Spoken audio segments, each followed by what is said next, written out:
You begin with an assumption so ordinary it goes unnoticed, that you are someone, a center of thought, memory, and choice. You wake, act, remember, and call the pattern I. It feels stable, continuous, personal.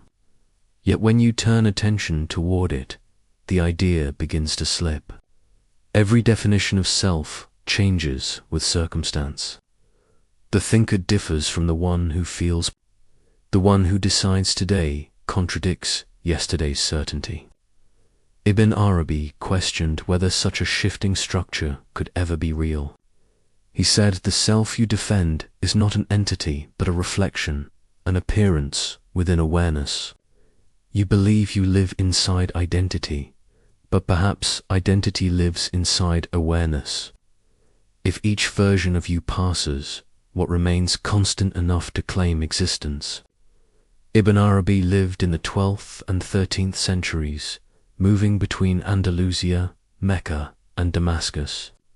Trained in theology, law, and philosophy, he sought what lies beyond their boundaries. His work joined reason and revelation in one inquiry, the nature of being itself. He proposed that existence is single, though the mind divides it into self and other. What people called mystical experience, he treated as recognition, not a vision beyond reason, but reason completing itself. In this recognition, there is no separate self that knows or loses. Reality alone remains, appearing as all things, including the one who questions it. You call yourself a person by linking experiences into a story. The mind joins memories, preferences, and roles, forming continuity where only succession exists. You assume permanence because the same word I repeats, yet the repetition hides difference. Each moment presents a new observer referring to an older one. Ibn Arabi pointed out that habit imitates substance.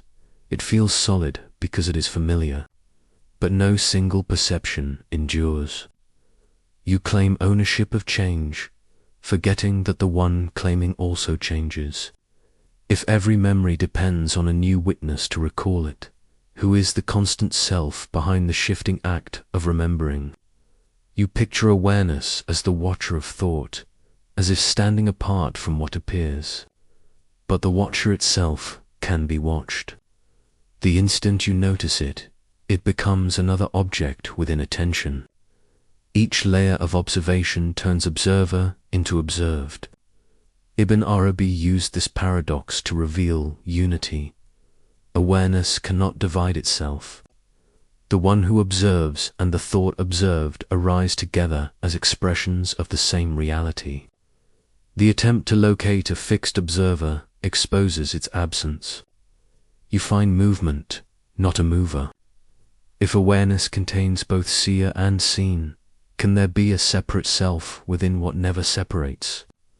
You call yourself the doer because decisions appear to follow intention.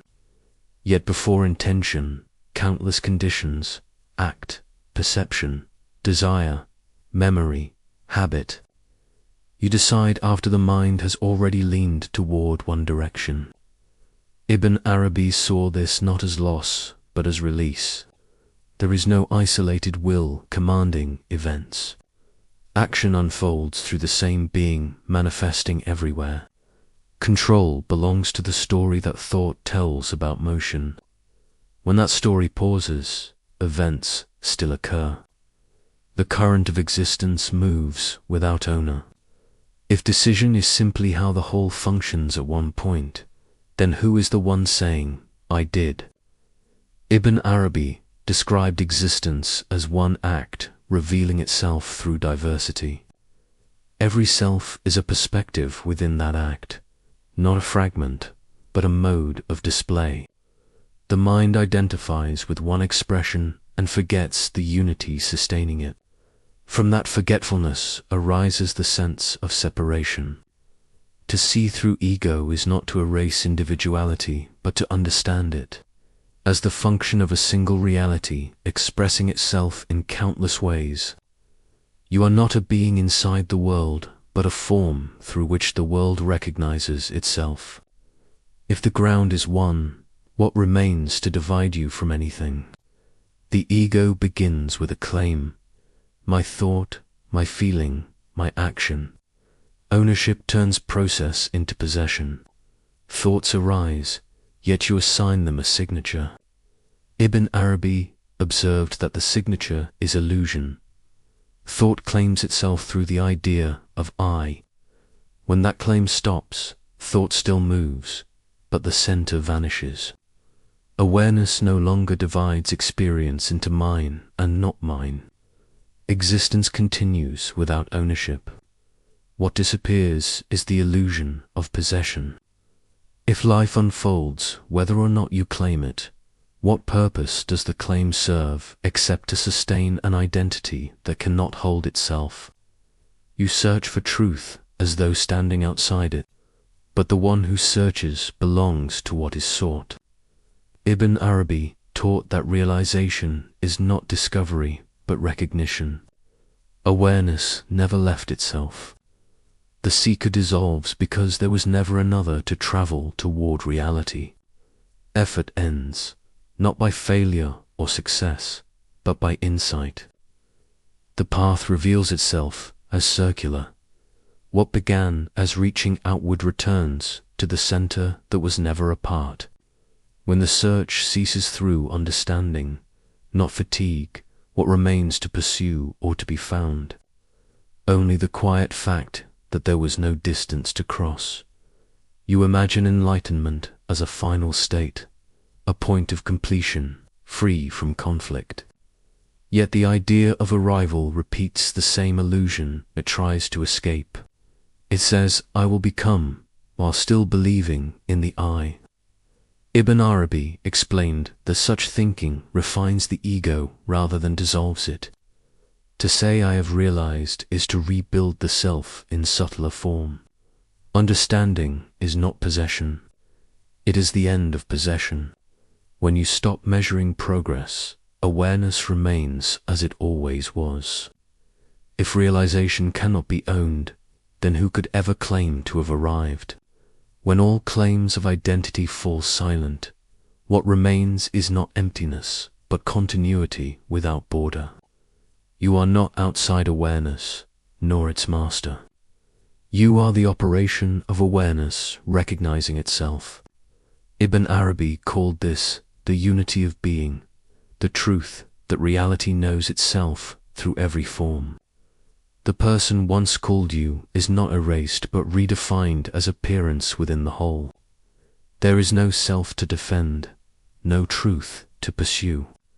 Every act, thought, and perception becomes expression of one presence. When division ends, the mind does not vanish. It rests in understanding without contrast. The question that began this inquiry, who am I, concludes not with an answer but with dissolution. Ibn Arabi's method does not replace one belief with another. It removes the need for belief. The I that questioned turns out to be a movement within what it sought. Awareness was never hidden, only misidentified. Thought continues, life continues, but ownership ends. Nothing has been gained or lost, only seen as it is.